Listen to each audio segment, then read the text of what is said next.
የሆርሙዝ ጥፋት ዳግም ተቀስቅሷል። አሜሪካ ኢራን ላይ፣ ኢራን አሜሪካ ላይ ከባባድ ጥቃቶች ፈጽመዋል። ጨዋታውን በ80 ያደረጉት እነዚህ ሀገራት የአሜሪካ ጦር ማዕከላዊ እዝ ከ80 በላይ ወታደራዊ ኢላማዎችን መታው ሲል ኢራንም እንዲሁ ወሳኙን የጦር ቤዝ ከ80 ጊዜ በላይ ቀጥቅጨዋለሁ ብላለች። የነዳጅ ዋጋን ከፍ ያደረገው ይህ ጥቃት የሆርሙዝ መተላለፊያ ከሰላሙ ጋር የሚታረቀው መቼ ነው እንዲባል አድርጓል። ይህ እንደተጠበቀ ሆኖ አሜሪካ ኢራን ላይ በሰነዘረችው ጥቃት በስህተት የገባ መረጃ አሜሪካን ጉድ እንደሰራት ተነግሯል። የአሜሪካው መገናኛ ብዙሃንም ከምንጮቼ ሰማሁ ያለውን ጉድ ዘርግፎታል።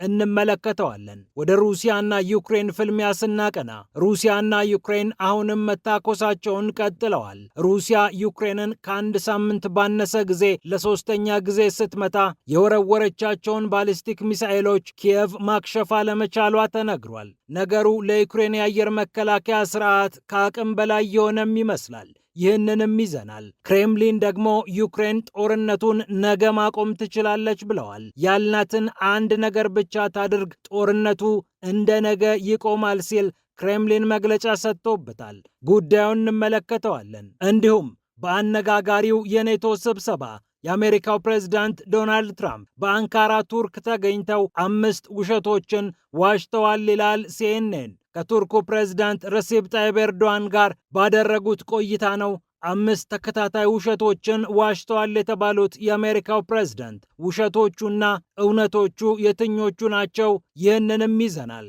ፒያሳ ኔትወርክን ስትከታተሉ ሁሉንም በጥልቀት ታገኛላችሁ። ፒያሳ ኔትወርክን ሰብስክራይብ፣ ላይክ እና ሼር በማድረግ የፈጣን የተአማኒና የጥልቅ ዘገባዎች ቤተሰቡን ስንል በአክብሮት እንጋብዛለን። ብስራት ከፈለኝ ነኝ።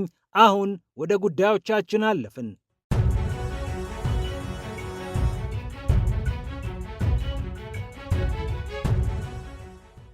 የሆርሙዝ ጥፋት ዳግም ተቀስቅሷል። ጨዋታውም በ80 ሆኗል። የአሜሪካ ጦር ማዕከላዊ እዝ ከ80 በላይ ወታደራዊ ኢላማዎችን መታው ሲል ኢራንም የአሜሪካውን ወሳኝ የጦር ቤዝ ከ80 ጊዜ በላይ ተኩሼበታለሁ ብላለች።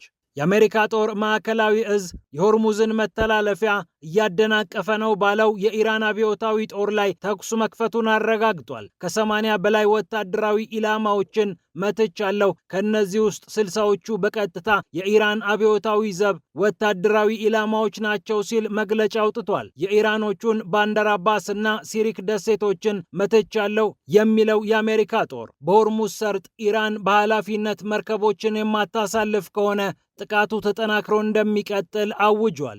የኔቶ ዋና ጸሐፊ ማርክ ሩት አሜሪካ ያደረገችው ተገቢ ነው ሲሉ፣ የብሪታንያዋ የውጭ ጉዳይ ሚኒስትር የቬት ኩፐር በበኩላቸው የአሜሪካን ስጋት እንረዳለን ብለዋል። 14 ነጥቦች ያሉት የሰላምና የመግባቢያ ስምምነት ገደል እየገባ ባለበት በዚህ ሰዓት ኢራንም በባህሬንና በኩዌት የሚገኙ የአሜሪካ የጦር ቤዞችን አጥቅቻለሁ ብላለች። የኢራን አብዮታዊ ጦር ሳልማን ወደብን ተጠግቶ የሚገኘውን የአሜሪካን ባህር ኃይል መትቼዋለሁ ሲል መግለጫ አውጥቷል። ኩዌትም ባህሬንም ከኢራን የተወረወሩትን ከባድ መሳሪያዎች ስናከሽፍ ተጠምደናል ሲሉም አትተዋል። የኢራን መሪዎች ካንሰር ናቸው፣ ክፉዎች ናቸው ብለው በኔቶ ጉባኤ ላይ የተናገሩት የአሜሪካው ፕሬዝዳንት ዶናልድ ትራምፕ የኢራንን መሪዎች እብዶች፣ የታመሙ በሽተኞች፣ ልክ እንደ ካንሰር መወገድ ያለባቸው ናቸው ማለታቸው ብዙዎችን አስደንግጧል። የንግግሩ ይዘትና ድምፀትም በብዙዎች ተተችቷል። የኢራኑ የውጭ ጉዳይ ሚኒስትር አባስ አራግቺ በበኩላቸው አሜሪካ ነች የመግባቢያ ስምምነቱን እየጣሰች የምትገኘው፣ ማድረግ የፈለገችውን ነገር እንዳታደርግ አድርገናታል ሲሉም ተናግረዋል።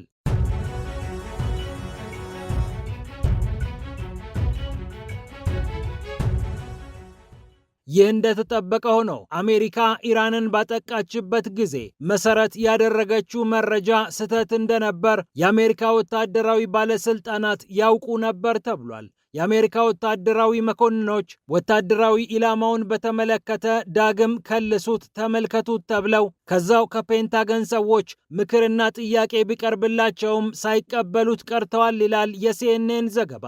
ከ200 በላይ ሕፃናትንና ታዳጊዎችን የቀጠፈው የመጀመሪያው ዙር የአሜሪካ ጥቃት ብዙዎችን ያስደነገጠ እንደነበር ይታወቃል። ልጃገረዶች በሚማሩበት ትምህርት ቤት የአሜሪካው ቶማሃውክ ሚሳኤል ወርዶ ትልቅ ጥፋት እንዳጠፋ የሚታወቅ ነው። ከልጅ እስከ አዋቂ የተቀጠፈበት ይህ ጥቃት የተሳሳተ ወይም የቆየ መረጃ ላይ ተመስርቶ እንደነበር ተነግሯል። መሬት ላይ ያለው እውነታ ተቀይሯል። የሚመታው ቦታ ወታደራዊ ኢላማ ሳይሆን የሲቪል ኢላማ ይሆንብናል። የጥቃቱን ኢላማ አስተካክሉት ተብለው የአሜሪካ ወታደራዊ አዛዦች ቢጠየቁም አሻፈረኝ በማለታቸው ምክንያት ጥፋቱ እንደተከሰተ ሲኤንኤን ዘግቧል።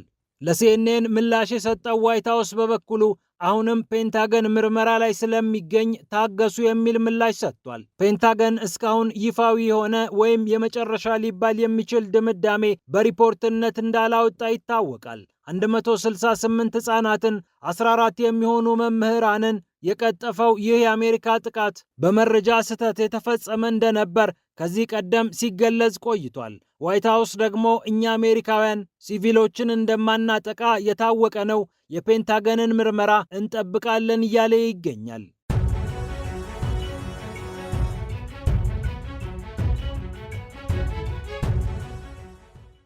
ወደ ሩሲያና ዩክሬን ፍልሚያ ስናመራ የኔቶ መሪዎች በአንካራ ሲሰበሰቡ ሩሲያ ተከታታይ ጥቃቶችን እየፈጸመች ትገኛለች። ከኪየቭ እስከ ምሎኪቭ የተዘረጋው ይህ የሩሲያ ወታደራዊ ጥቃት በርካታ ጉዳቶችን ያደረሰ እንደሆነ ተነግሯል።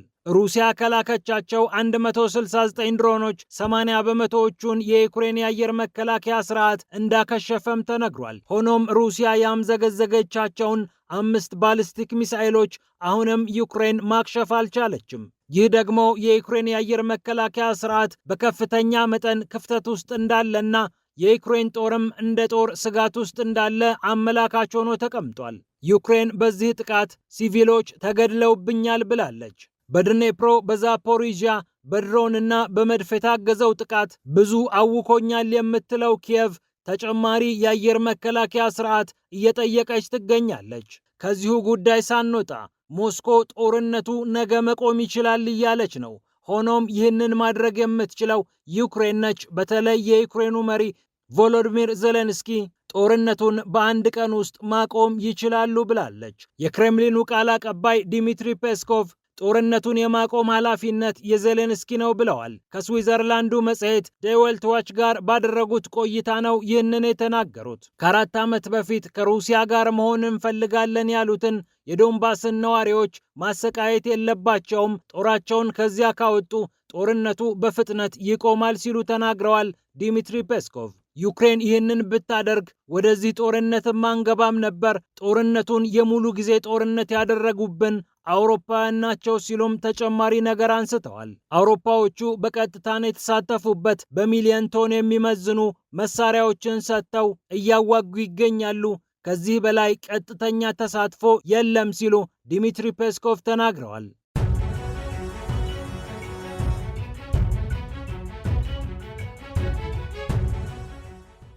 በመጨረሻም የአሜሪካው ፕሬዝዳንት ዶናልድ ትራምፕ አንካራ ቱርክ ተገኝተው ከቱርኩ ፕሬዝዳንት ረሲፕ ጣይብ ኤርዶዋን ጋር ንግግር ሲያደርጉ 5 ውሸቶችን ዋሽተዋል ይላል የሲኤንኤን ዘገባ።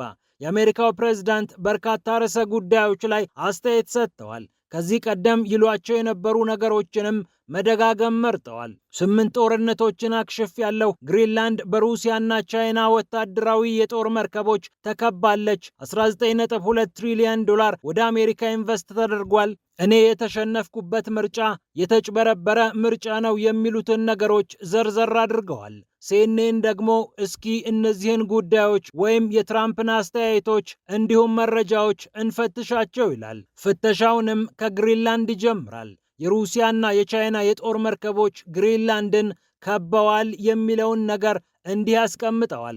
ራሳቸው ዴንማርኮች የቻይናና የሩሲያ የጦር መርከቦች በዚያ በስፋት ይገኛሉ ብለው አያምኑም ሲል የሚገልጸው ሲኤንኤን የዴንማርኩ መገናኛ ብዙሃን ቲቪቱን ይጠቅሳል። ቲቪቱ የሩሲያና የቻይና መርከቦች ግሪንላንድን ከበዋል የሚለው መረጃ ፍጹም ሐሰት ነው ይላል።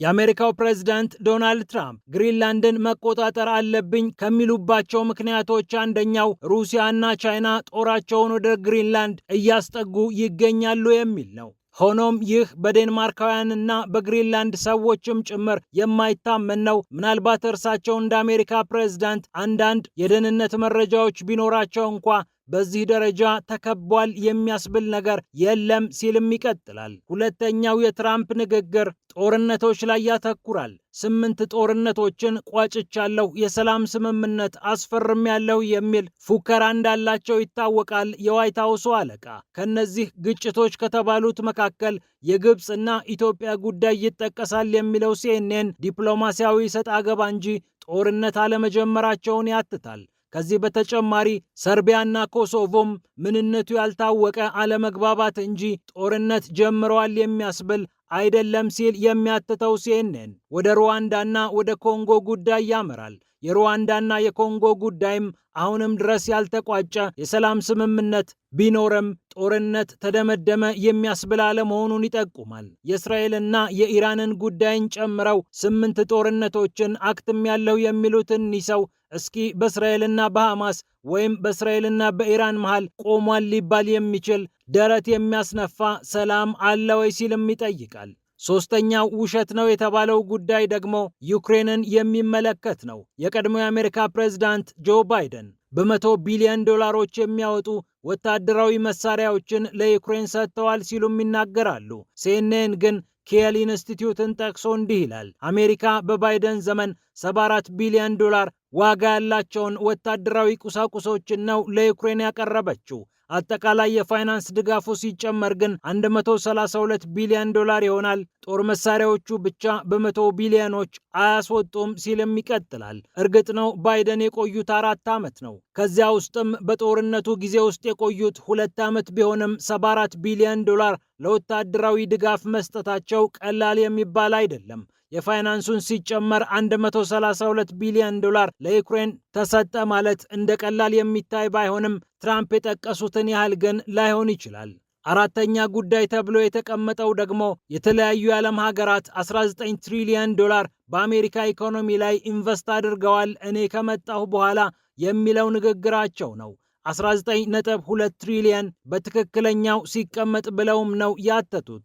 እኔ ዋይት ሀውስ በገባሁባቸው የመጀመሪያዎቹ 12 ወራት ብቻ ይህንን አሳክቻለሁ የሚሉት ትራምፕ እውነታቸውን ነው ወይ ሲል ሲኤንኤን ይጠይቃል። የራሳቸው ዋይት ሀውስ 10.6 ትሪሊዮን ዶላር በሀገሪቱ ኢኮኖሚ ላይ ኢንቨስት ተደርጓል ቢልም ትራምፕ ግን ቁጥሩን 19 ትሪሊዮን አድርሰውታል። እንደውም ይፋዊ የመንግስት መረጃ ቁጥሩን 232 ቢሊዮን ዶላር ገደማ ያደርሰዋል ሲል ዘገባው ይጠቁማል። በመጨረሻም የ2020 ምርጫ የተጭበረበረ ነው የሚለው ነገር ትክክል አይደለም ወይም ሐሰተኛ ነው ሲል ሲኤንኤን መድቦታል። ይህ እንኳን አከራካሪ ሊባል የሚችል ጉዳይ ነው። የቀድሞ የአሜሪካው ፕሬዝዳንት ጆ ባይደን ወደ ስልጣን የተመለሱበትን መንገድ የትራምፕ ደጋፊዎችና አንዳንድ ሪፐብሊካኖች በልዩ ጥርጣሬ እንደሚመለከቱት የታወቀ ነው። ምንም እንኳን የአሜሪካ የምርጫ ስርዓት ከሞላ ጎደል የምርጫ ተገዳዳሪዎችን የሚያስማማ ስርዓት ተደርጎ ቢቀመጥም ይህኛው ምርጫ ግን